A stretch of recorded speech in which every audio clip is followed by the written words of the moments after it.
We just passed 10,000 subscribers on YouTube. Woo!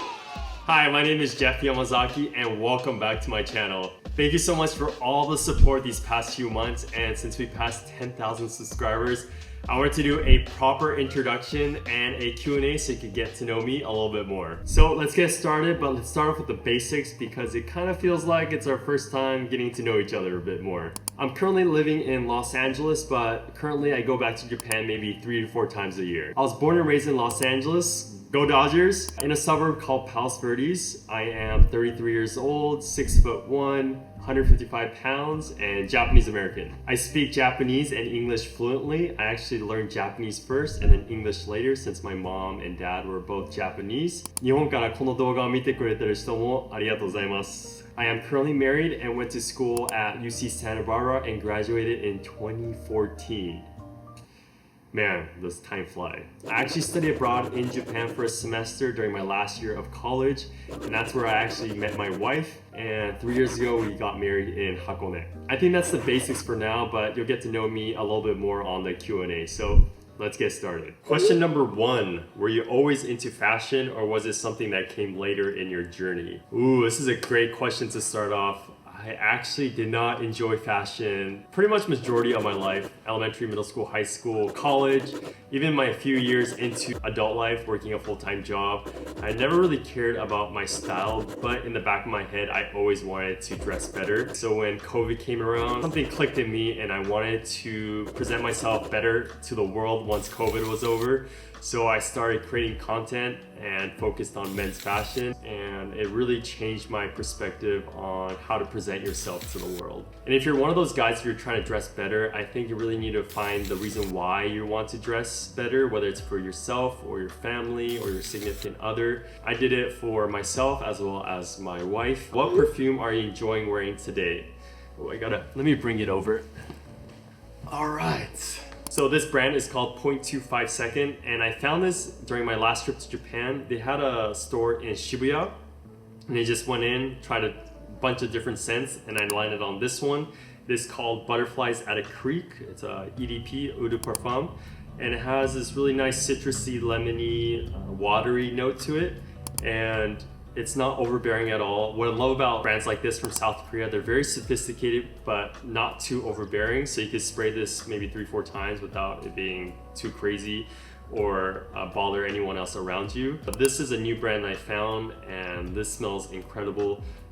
Whether it's casual or elevated, I've been wearing this quite often these days. A watch question, if money wasn't an issue, what watch would you buy? This watch is called the Grand Seiko Tourbillon Kodo watch, and I believe there's 2 models of it. I do like the original one, which is the black one, I believe, but it's probably the most beautiful watch I've ever seen in my life.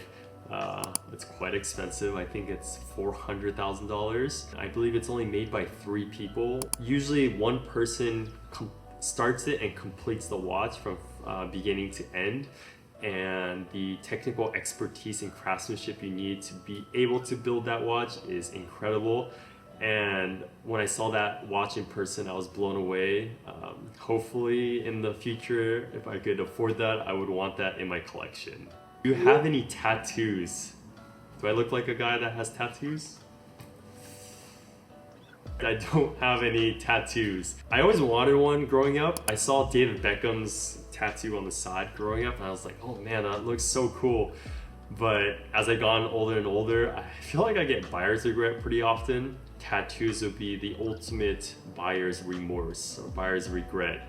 So I never pulled the trigger on a tattoo. For now, I don't think I'm ever gonna get a tattoo, but you know, you never know. Maybe in my 50s or 60s, maybe midlife crisis, I might get a tattoo. Keep you updated. Next, best omiyage for spouse at home. And for those of you who don't know what omiyage is, it's aka gift in English. So a good gift to bring back to your spouse, if you are a lady buying something for your man, getting him a watch is probably the best omiyage you could bring back from Japan. And it doesn't have to be super expensive. There's a ton of watches in different price ranges, and I feel like there's always something available, whether it's a G-Shock or a Casio or a Citizen or a Seiko, Grand Seiko or a Credor. There's so many options in Japan, so getting your husband or your significant other a watch is a great gift. Question number 6, what's your dream car? My dream car, it has always been a Porsche, and recently I did see Porsche coming out with the Porsche Carrera T, which is the fully manual version. My first car out of college was a Volkswagen Jetta that was a 5-speed manual, and ever since I told myself my dream car will always be a manual and will be a Porsche. I'm not sure if it's going to be a new one or used one, but within the next 5-10 years, hopefully I'll be driving a Porsche, maybe in one of these YouTube videos. Question number 7, what's a skill you're currently learning or trying to master? A skill I'm trying to learn is to learn Korean. I speak English and Japanese. I want to do some more content in South Korea, so learning Korean would be really nice, and I love their pop culture, their TV shows, their movies, K-pop. So that's something I want to learn in the next few years, but also master Japanese. I think my Japanese is like so-so, but I want to get better since I go back to Japan quite often. All right, question number 8, your biggest fashion pet peeve. All right, I've been seeing this a lot more often these days, is guys wearing Apple Watches with their nice outfits. I've been seeing it on suits, during evenings at a nice restaurant, or just casually. I think casually it's totally fine, but when you're wearing a suit or going out on a date, I think you could leave the Apple Watch at home and wear a nice mechanical watch or an automatic watch. I think it just looks nicer, more put together. And a lot of times the outfit looks really great, but me seeing the Apple Watch kind of kills it for me. But you know, some people just has to be plugged in 24/7. All right, question number 9, favorite home cooked meal. My favorite is probably gyoza. Second is tonkatsu, deep fried pork cutlet, or kare. Those 3, whenever my mom cooked it or when my wife cooks it, man, those are the best evenings. All right, question number 10, what's a habit or routine that has completely changed your life? Waking up early is a habit that has changed my life, honestly. When I was studying for my CPA 2 years ago, I used to wake up around 5 and 6 to get a few hours in before I started my full-time job. And looking back, I realized how much I was able to accomplish during those 2 hours. And now I take that habit and implement it to my daily life now. And I don't wake up super early anymore, but it's still between 6 and 7. And during that hour and a half I get in the morning, I make a cup of green tea, get my planner, and I plan out my day. Next one, share your skincare routine with us. You might imagine all throughout my high school, college, early 20s, I did not care about my skin at all. Now I'm really into it. I think as I gotten older, I realized how important it is to take care of your skin. I wish in my teens and 20s I wore a lot of sunscreen, but can't change the past. But one thing, if you don't do anything, wear sunscreen. But if you want to have clear skin 24/7, here's my skincare routine you could copy. Double cleanse, oil cleanse, normal cleanse, toner, mask, and then moisturizer. I love this one. Favorite country you visited that's not Japan? That's gotta be 100% Seoul, South Korea. I've been there 2 years in the last 3 years, and honestly, I just wanna go back every single year. The food, the people, the atmosphere, the seasons, the shopping is incredible. I've never gone shopper's high until I went to Seoul, South Korea and started shopping there. Seoul, South Korea just does a great job of marketing, branding, and so it just makes you want to come into the store and buy everything in there. Next, what's a fashion risk you've taken that actually worked out? That's gotta be the wide leg pants. As I said before, if you scroll down far enough, you'll see I was wearing a lot of skinny or slim pants because that's what I was comfortable with. There was a day where I just kind of took the risk and started to wear wider fits all of a sudden to see how I feel. And initially, it was very uncomfortable. I did not like it.